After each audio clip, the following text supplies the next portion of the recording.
Bismillahirrahmanirrahim. Assalamualaikum warahmatullahi wabarakatuh.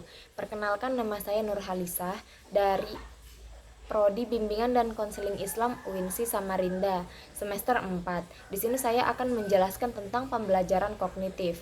Langsung saja, yang pertama ada teori-teori utama dalam pembelajaran kognitif. Yang pertama ada teori perkembangan kognitif Piaget.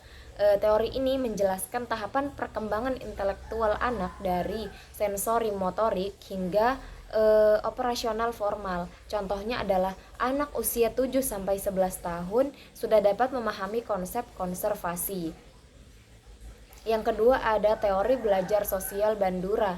Teori ini menekankan pembelajaran melalui observasi, imitasi, dan juga modeling. Anak bisa meniru perilaku positif dari guru ataupun teman sebayanya. Kemudian yang terakhir ada teori pemrosesan informasi.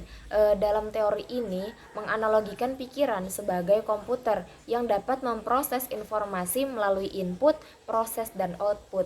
Strategi mnemonik meningkatkan retensi informasi dalam teori ini.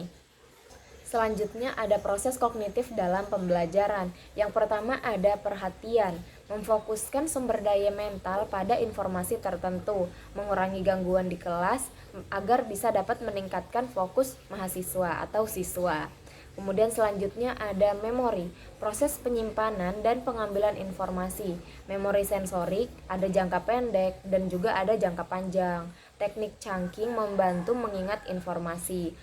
Teknik chunking ini seperti memeta-metakan informasi sesuai dengan kategorinya. Kemudian selanjutnya ada pemecahan masalah atau problem solving.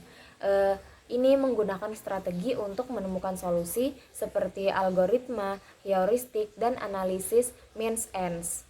Kemudian yang terakhir ada pengambilan keputusan. Ini memilih alternatif terbaik dari berbagai pilihan dengan mempertimbangkan resiko dan manfaatnya. Berikutnya ada faktor-faktor yang mempengaruhi pembelajaran kognitif. Yang pertama ada motivasi. Dorongan internal dan eksternal untuk belajar seperti pujian atau penghargaan sangat bermanfaat bagi perkembangan pembelajaran kognitif pada anak. Selanjutnya ada emosi. Pengaruh perasaan terhadap proses kognitif. Kecemasan dapat menghambat kinerja akademik. Selanjutnya ada lingkungan belajar, kondisi fisik dan sosial yang mendukung pembelajaran seperti kelas yang tenang dan terorganisir. Jadi usahakan ketika kita ingin mengajar atau belajar, posisi lingkungan kita atau kelas itu sudah fokus kembali, sudah tenang. Jadi apa yang ingin kita sampaikan itu akan masuk ke dalam pikiran atau kognitifnya anak tersebut. Kemudian yang terakhir ada perbedaan individual, variasi dalam kemampuan kognitif dan gaya belajar, menyediakan materi yang disesuaikan dengan kebutuhan siswa. Jadi kita sebagai pendidik tidak bisa menyamakan kemampuan siswa. Jadi kita harus mengamati kemampuan siswa itu bagaimana. Selanjutnya ada strategi pembelajaran kognitif yang efektif.